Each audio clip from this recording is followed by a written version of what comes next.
पुत्र थे, मेरी सास के 5 पुत्र थे। 2 देवर 2 जेठ सुनियो, 2 देवर 2 जेठ सुनियो। मेरे रे करम में बावलिया लिखा था, मेरे रे करम में बावलिया लिखा था। वो भी गया परदेस सुनियो, वो भी गया परदेस सुनियो।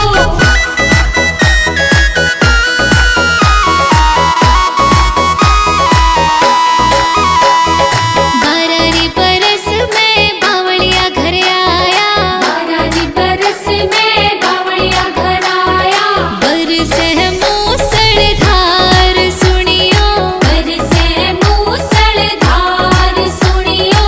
मेरा तो लाया घूम घाघरा, मेरा तो लाया घूम घाघरा।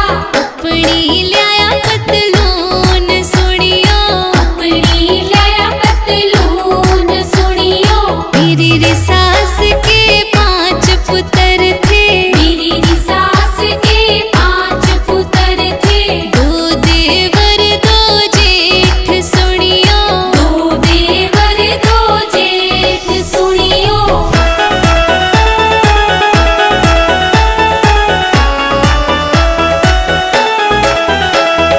सास भी सोगी ससुरा भी सो गया,